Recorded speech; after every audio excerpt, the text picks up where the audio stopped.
Alright, boys. Hopefully, let's see. Maybe we'll make this maybe this will be a video. Let's see. So,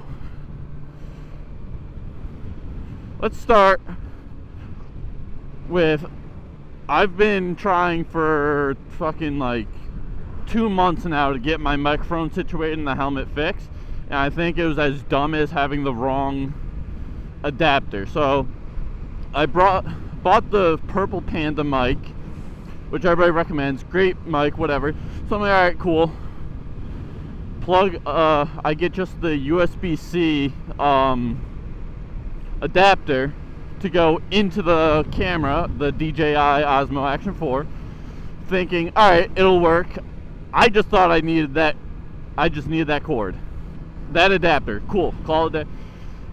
Took it out on my dad's bike, sounded like shit, so I'm like, oh, it's just too windy, like the mic's not in the right spot. So I fuck with the mic positioning 3 different times, still doesn't sound good. So another 2 rides later, I go, alright, I guess I do need the 3.5 jack. So I put that in, and then I ride the bike twice, this one after I pick it up, because I picked this up on Saturday, last Saturday, a week ago. And then I went and tried that, didn't sound like shit, so I'm like, what the fuck? Or actually, that was without the jack. I forget what I changed, that I was like, alright, it should be fine now when I get my bike. I think I just changed the positioning again behind the cheek pad, and then I finally ordered the 3.5 jack adapter, brother.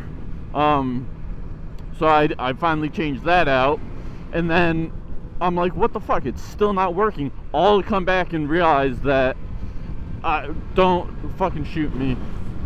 The type of jack, the Panda's has the 3 rings. I guess you're only supposed to have the 2 rings. Well, that's what I'm gonna find out, because I tested it yesterday and it sounded fine at my house.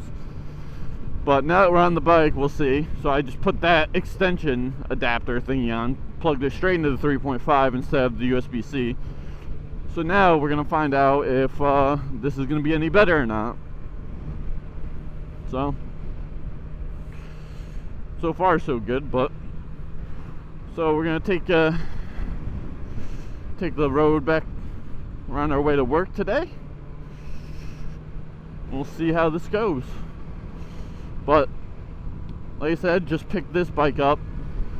I've said this in 6 different videos, but the audio's always been fucked, so it doesn't really help.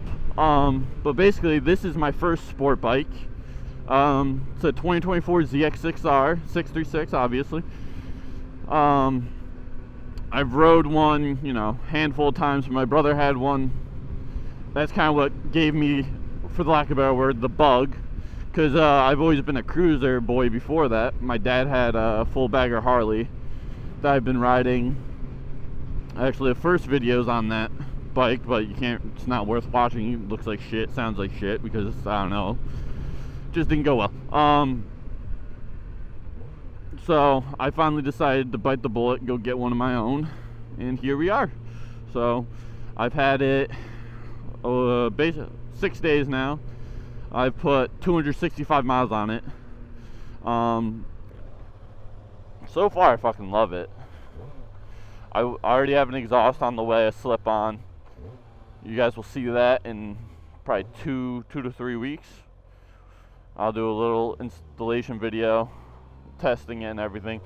I'm not gonna video the whole process because it's my first time doing it. It's gonna be a pain in the ass and it's gonna take forever. So we're just gonna take a couple clips here and there when I get pissed off, dumb shit I'm dealing with, for entertainment purposes. Don't let it fool you. I do not know how to wheelie, stunt, blah blah blah, etc., etc. I would like to get a Grom to learn eventually, but for right now we're just gonna be a somewhat kind of go fast boy. I'm trying to be good on the braking still. I have to get to 600 miles before you're supposed to go over 6 grand. I've already been over 6 grand. If you follow the TikTok, you've seen that. But it's just, I'm doing 60 in 6th gear at 6 grand. So it's, I don't know, and I've seen mixed reviews online about the importance of a proper break-in. You know, some are saying hard braking gives you more performance, you just gotta change oil right away because of all the shrapnel. Then a lot of people are saying that the braking at this point is just to like make sure you don't fucking kill yourself on the machine. You don't go too hard too fast on it and lose control because you're not used to the power, which I understand that, and that's kind of, I think that's more what it is, because obviously they redlined the, not obviously because I didn't really know this, but they from what I heard, they're gonna, obviously I know they test it, the engine, before it gets sent out.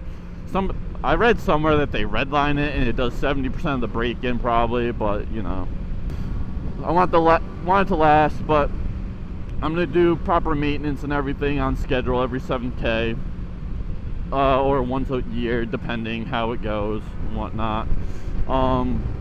Like I said, it's my first sport bike, so you know, I'm gonna take it easy around corners. I'm not trying to drag my knee on the first day. Last thing I want is to fucking wreck the bike or fucking slide it out on a stupid corner on my way to work one day. But yeah, so here she is. I don't know if I'll do like a full review type video, because my opinion on this doesn't really matter per se, because like I said, I have no other sport bike other than the 23 ZX6R to compare it to that I rode 4 times. I'll tell you from my point of view that what I like about it, don't like about it. In probably a month or so, I'll do a 1 month review. Probably when I hit break-in and I can get on it, I'll do some type of break-in on it, or a review about it, and talk about what I like, don't like. So far, the only like complaint I have is I don't have the grips on the legs, so under engine braking I slide forward so much. Oh, this is gonna be such a fun road when I can actually ride it hard. But so that and the rider triangle, I guess is what it's called, forgive me, it is kind of cramped. I'm 6'1", 6'2", depending on the day, depending on the doctor, all that good stuff. And the other problem is I have a surgically repaired right knee.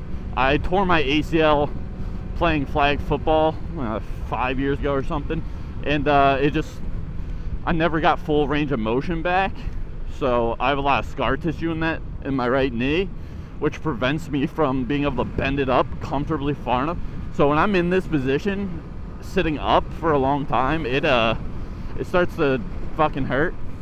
But left leg is fine. So if I hadn't had that surgery, I'm hoping over time it'll just break up some of the scar tissue enough that it'll start to feel better. I'm not holding my breath on that, but you know, hopefully one day I'll be lucky enough. So yeah, I'm still trying to get comfortable leaning the bike, how it feels. But this might be, I might just not talk the rest, and we'll just do a nice leisurely drive unless something comes up.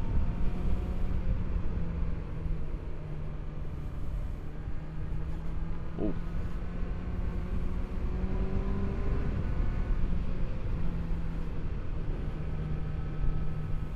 Alright, so much for the leisurely. Well, I guess now it will be. We'll be stuck behind the cars, you get it. But this might not even make a full YouTube video. I might just cut some up for the TikToks, make some TikToks with it, and call it a day. More or less, I just want this to be a test of the mic, make sure it's actually working properly now that I have that piece in. But this is a beautiful ride home, I'll tell you what. Or I'm an idiot, to work, you get it.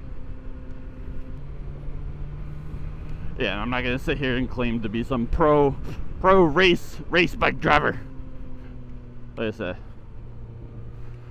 first super sport, first sport bike. I'm not gonna sit here try railing corners. I'm not gonna talk like I'm a fucking GP expert, MotoGP.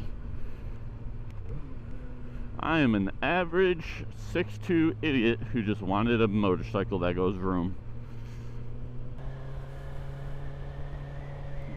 Definitely getting more comfortable leaning it already. This is my first. I've only had the bike on windy back road. Like this isn't even that windy, but with windy roads, it's probably only the second time. It rained most of the week, so this is like my fourth time out on it, fourth or fifth time. But I forgot to check the audio levels again. That sucks. I have it set to like negative 20 decibels or some shit, so we'll see. I kind of tested it when I tested the voice audio, but now with the wind and everything, so there'll be some minor adjustments that need to be made. These gloves are sick though. They're comfortable, nice and light. We got some wieners, some hot dogs, baseball, gears,